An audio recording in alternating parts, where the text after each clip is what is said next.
আজকাল তো এমন সময়ও আসছে মা বাবাও সন্তানের সাথে বেইমানি করতেছে। সেই ছেলে টাকা কামায়, তারে আদর, তার বউয়েরও আদর, তার বাচ্চারও আদর, ওরে আমার নাতিটারে।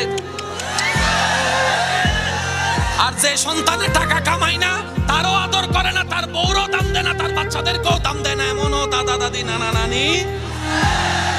এই সমাজে কি দিবেন? উচ্চ আওয়াজ একবার বলেন মারহাবা। আদম নবীর উম্মত বলবে এক্সকিউজ মি,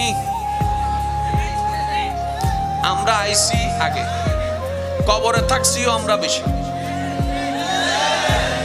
আল্লাহ এটা কি নিয়ম? জিবরাইলে কইব এটা ভিআইপি নবীর ভিআইপি উম্মত। সুবহানাল্লাহ, আমি শুনি নাই কথা কইস না সব, এটা ভিআইপি নবীর ভিআইপি উম্মত। কয় কেমনে? কয় তোর নাম কি? কয় আব্দুল্লাহ। কয় তোর নাম কি? কয় আব্দুর রহিম। কয় তোর নাম কি? কয় আব্দুল মালিক। কয় এটা কেডা জানোস নি? এটা আব্দুল্লাহ নয় শুধু, এটা মুহাম্মদ আব্দুল্লাহ। দুই পয়সার দাম আমাদের কারো দাম, শুধু নবীর উম্মত হওয়ার কারণে হাসরের ময়দানও।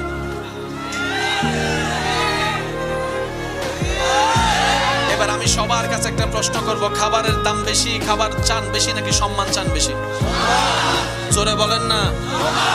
আপনার বউ আপনারে ডেইলি 3-4 বেলা খাওয়ায়, কিন্তু 2 পয়সার দাম দেয় না।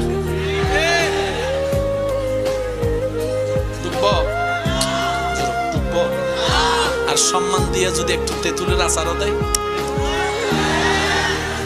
কথা কয় না, কথা কয় না। আচ্ছা, আপনার বউয়ে যদি আপনার বন্ধুর সামনে আপনারা কয়, আপনি আপনার বউরে বলছেন একটু চা বানাই আনেন, তোমার চা তুমি বানাই খাও, কথা কয় না। আমি কেন কই, তোমারও জোরে কর না। আল্লাহ আমাদের যুবক ভাইদেরকে বুঝার তৌফিক দান করুন। তবে আমি এতটুকু আপনাদেরকে আশ্বস্ত করতে পারি যে আল্লাহর খুশির দিকে আসতে চাই, আল্লাহ তাকে দয়া করে সাহায্য করে করবে করবে করবে করবে করবে। যে নিজেকে পরিবর্তন করতে চাইবে, আল্লাহ তাকে কিছু পরীক্ষা নিয়ে পরিবর্তন করার জন্য দয়া করবেন। শেষ কথায় চলে আসলাম। আল্লাহ পাক বলে আমার নবীর উম্মত রান, হিসাব শুরু।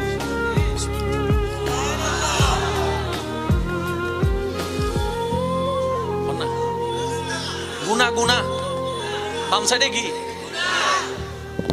ডান সাইডে কি? গুনার ফলটা ভারী হয়ে গেছে।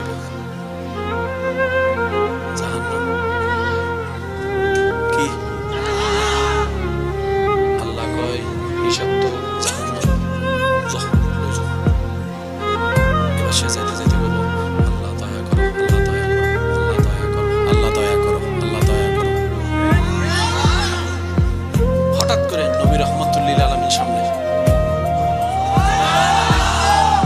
বুঝবেন নবীর হাদিস অনুযায়ী নবীকে হাসরের ময়দানে 3 জায়গায় পাওয়া যাবে, নবী বলেছেন। এবার আমি শুধু মিলাচ্ছি। নবী বলবেন কোথায় নিয়ে যাচ্ছ? ইয়া রাসূলুল্লাহ, ওই হিসাব টিসাব শেষ, গুনার পাল্লা বাড়ি জাহান্নামে। আবার আসো, তারিফ আল্লাহ, আসো, আবার আসো। আমি আলেমদের একটু দোয়া চাচ্ছি, আবার আসো। ফেরেশতা কই আল্লাহ কথা কইস না, আমার হাবিবে যেটা কই এটা কর, কারণ আমার নবী খুশি, আমি খুশি।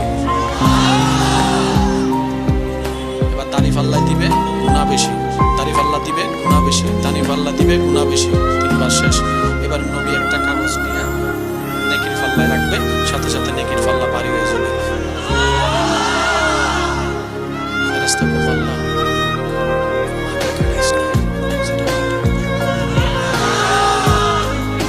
আবার বলছি, ওলামায়ে কেরামের একটু দোয়া চাচ্ছি, একটু মনোযোগ চাচ্ছি। ওই উম্মত কার নাম পরে জানি না, কিন্তু যে কোনো একজন তো হয়েও যেতে পারে। রাসূলুল্লাহ, এটা কি? নবী বলে যে ওই যে গোপন ঘরে রাতের বেলায় তুমি আমার মোহাব্বতে দরুদ পড়েছিলা, ওই দরুদটা আমি আজকের দিনের জন্য আল্লাহর হুকুম নিয়ে জমা করে রাখছিলাম, শুধু তোমাকে বাঁচানোর ব্যবস্থা করে দেওয়ার জন্য।